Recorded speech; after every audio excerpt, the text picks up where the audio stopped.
Hello everybody, Biplanes here, and I'm not going to be focusing on the nose in this video, but in fact I will be focusing on the tail section, or the part of the tail that I have made. So I'm going to be going right into that and sort of what my idea is. So this is probably one of the more simpler sections, and when I say sections I mean one of the many segments of this plane, and it's fairly simple. It's not super colorful, but it does serve a purpose, and it does sort of have some interesting things going on inside of it.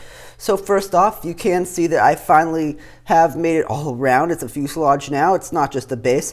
In a few videos ago, I had just the bottom, and now I have it go all the way up. So it is sectioned off now from the rest of the thing, and you can sort of move it around. Something that I did want to get with this one is it needs to be light, so as to not be tail heavy. So what I've tried to do here is use as many light techniques as I can. And this actually works out pretty well in terms of its weight. Kind of see if I can pick it up. It's decently light. So that worked out pretty well. And the roof, like the other parts of the plane, the roof can be removed just like this. And it sort of shows the interior of the plane a little bit better. Again, the interior was sort of there on the last video, so I'm not going to go too deep into this.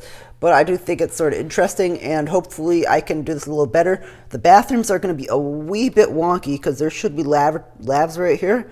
But this is right on the line with this. Obviously, I'm going to have to spread this out a little bit better, but it's right on the line.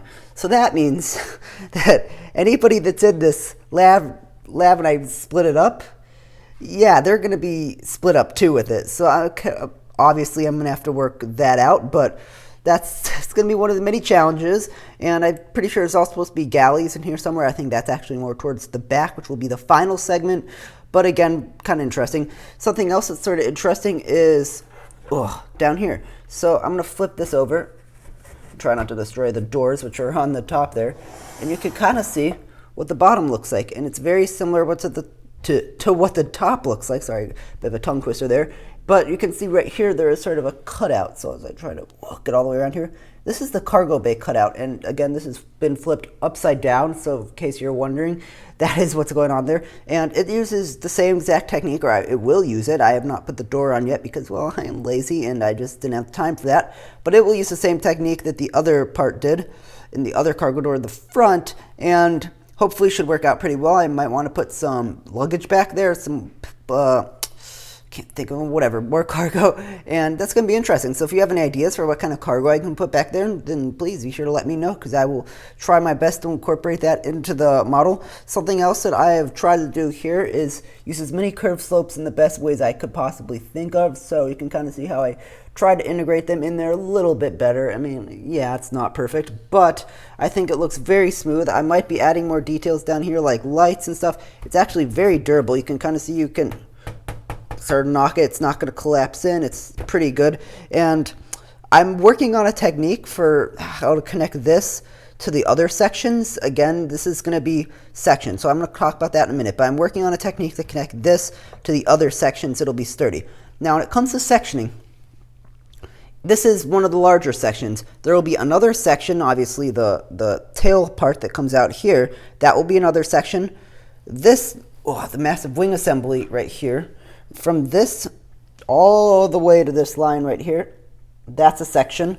So you take the tips off, those are sections. The center's a section.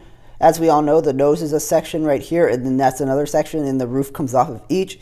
So you can kind of, and of course the engines come off. So you can kind of see how I am trying to section this plane out so it's much more portable versus this thing over here, which is just the nose comes off and the tail comes off, and that's it. You can probably get the engines off, but I want to make this one a little bit more portable than the others, and this is the way I'm trying to go about that. So that's all I really have for this one. Hopefully I'll have more on the nose coming soon. It's very close to being done, the nose. I'm not going to show you too much. Here's a quick glimpse. It's not, well, it's very close to being done, but it still needs a lot of cosmetic smoothing out work since there's a lot of gaps that I'm still trying to figure out how to fill in. So hopefully I'll have an update for you sometime soon on that. And I have some other ideas, and I will be having some other neat videos coming up in the near future. So I hope that you enjoyed this video. I hope that you will watch some other videos, and I hope to have some more videos coming up in the future. So that's all I really have for this one. Bye for now.